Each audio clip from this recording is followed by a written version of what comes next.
L'opération impliquera l'ensemble des acteurs. La mise en œuvre sera précédée par une campagne de sensibilisation et le déplacement des populations impactées précédé d'un plan de réinstallation défini selon les meilleurs standards en la matière n'est pas exclu en cas de nécessité absolue. S'agissant de la transition énergétique, juste et équitable, il sera question de renforcer le mix énergétique à travers la promotion de nouvelles sources d'énergie, le solaire, l'éolienne, l'énergie marine et pourquoi pas, puisque la réflexion est lancée, le nucléaire.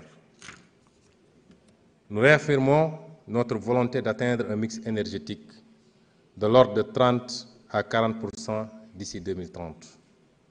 Nous mettrons en œuvre une stratégie ambitieuse pour garantir à l'horizon 2030 un accès universel à l'électricité.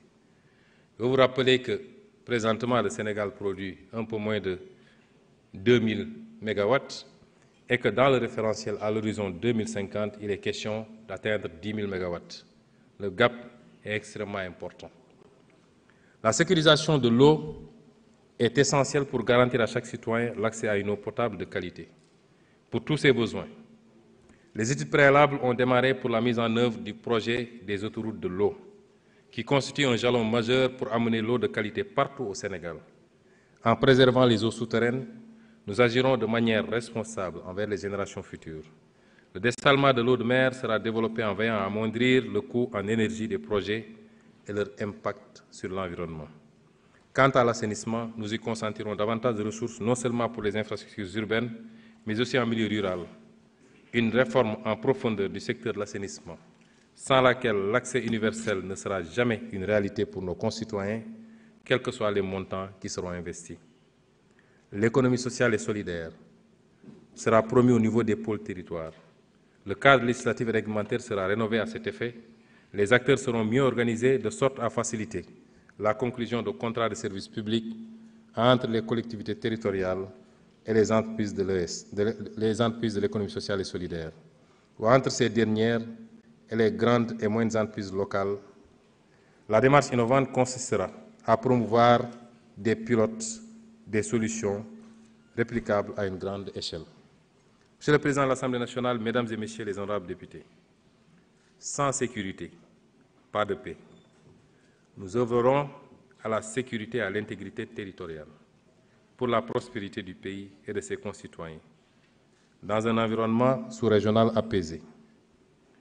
L'objectif stratégique est de sanctuariser le territoire national et de renforcer la protection des personnes et des biens dans le respect des valeurs républicaines et des engagements au titre de la préservation de la paix internationale. En mer, la découverte de ressources naturelles commande aux forces de défense et de sécurité d'adopter une posture d'anticipation et de veille. À cet égard, le processus de transformation profonde des forces de défense, de sécurité intérieure et de sécurité civile, le processus de transformation profonde des forces de défense, de sécurité intérieure et de sécurité civile à initier devra permettre de poser les jalons de la marche du pays vers une souveraineté effective et multidimensionnelle. En effet, l'augmentation substantielle des effectifs, la construction d'infrastructures de travail et de logement, l'amélioration de la condition du personnel, la montée en puissance des structures de formation ainsi que la déconcentration des forces vers les zones frontalières rentrent dans le cadre de la mise en œuvre d'une vision holistique de la défense et de la sécurité et la prise en compte des défis sécuritaires auxquels le Sénégal fait face.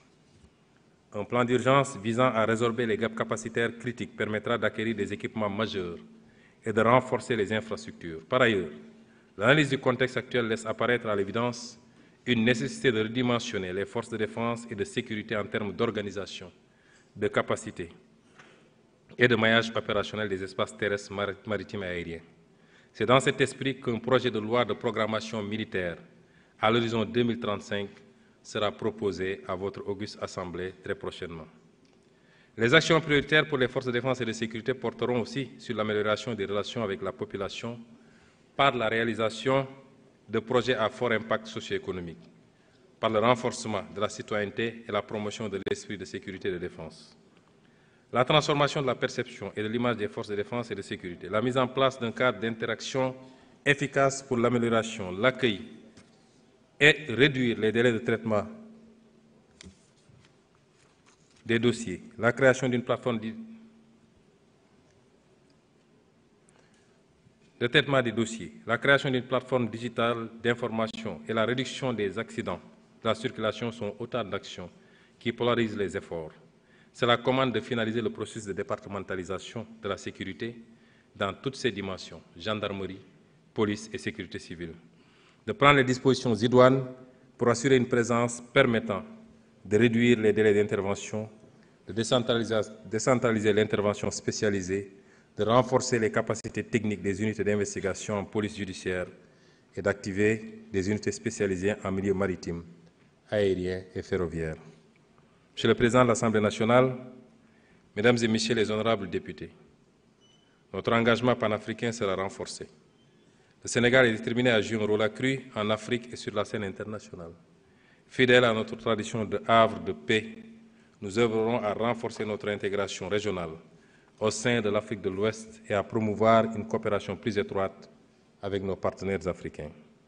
Conformément aux instructions du chef de l'État, le Sénégal ratifiera le protocole de Malabo de 2014 qui vise à ériger le Parlement panafricain en une institution législative et pas à part entière.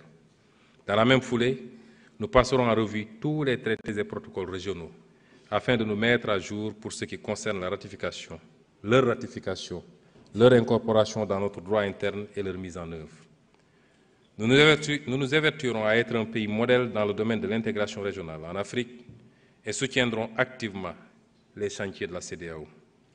Le Sénégal renforcera, comme jamais auparavant, ses relations avec les pays africains frères. Nous œuvrons sans relâche à favoriser les relations entre les secteurs privés et milieux d'affaires africains et ouest-africains afin de développer le commerce intra-africain et interrégional en exploitant les facilités offertes par la ZLECAf et la CEDEAO notamment. Nous ne ménagerons aucun effort pour une meilleure interconnectivité des infrastructures routières, ferroviaires, maritimes et aériennes, notamment dans le cadre des programmes communautaires de développement et du plan de développement des infrastructures en Afrique.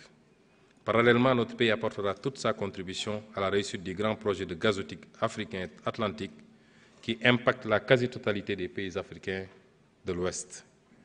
Une attention particulière sera portée au partenariat avec les pays voisins pour l'exploitation des ressources et la mutualisation des expériences. À cet effet, nous mettrons sur pied, dès 2025, une agence en charge de la mobilisation des experts et des volontaires sénégalais au service du développement en Afrique, tout en facilitant l'accueil d'étudiants et de stagiaires africains et internationaux au Sénégal, et le placement en position de stage des cadres sénégalais dans les pays amis et frères. Il en sera de même sur le plan monétaire, où nous poursuivrons les discussions pour que la monnaie soit plus en adéquation avec les besoins de l'économie régionale. Quant à nos compatriotes de la diaspora, je salue une fois de plus leur apport inestimable à l'œuvre de construction nationale. Le gouvernement lancera un vaste programme de recensement des Sénégalais de l'extérieur pour mieux valoriser leur potentiel grâce à des programmes adaptés. Dans cette perspective, nous mettrons en place une haute autorité de la diaspora, un organe consultatif rattaché à la primature pour conseiller le gouvernement sur les questions touchant aux Sénégalais de l'étranger. Les associations de la diaspora les plus représentatives y seront représentées et la durée de validité du passeport sera étendue à 10 ans.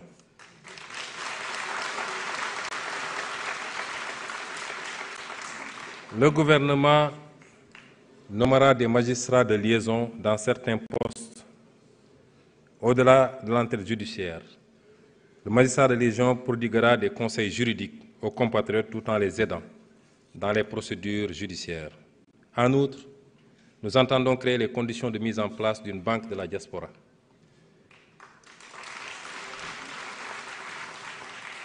Nous appliquerons le principe de réciprocité pour la délivrance de visas aux ressortissants de certains pays.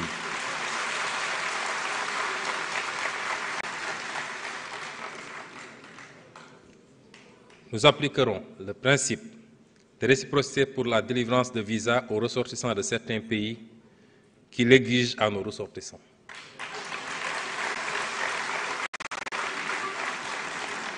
Je rappelle que si la suppression de la procédure des visas biométriques payants est entrée en vigueur le 1er mai 2015, les textes législatifs et réglementaires l'instituant n'ont pas été abrogés subséquemment. Il s'agit dès lors, tenant compte de l'expérience précédente, de bien en cerner les faiblesses avant toute décision, notamment celles liées aux impacts éventuels sur le tourisme, les lenteurs dans la délivrance des visas, ajoutées à la disponibilité des moyens matériels et humains dans les aéroports et postes frontaliers terrestres du Sénégal. D'ores et déjà, nous engagerons des discussions avec les pays relevant des catégories B et C afin d'exiger en retour le visa gratuit pour les ressortissants sénégalais sur la base du principe de réciprocité. Nous ouvrirons également des discussions avec les pays dont les procédures de traitement des demandes de visa pour les ressortissants sénégalais portent préjudice à nos compatriotes, pour mieux comprendre les procédures d'accès aux plateformes de prise de rendez-vous, la tarification des frais exigibles pour le traitement des demandes, les procédures de vérification d'authentification,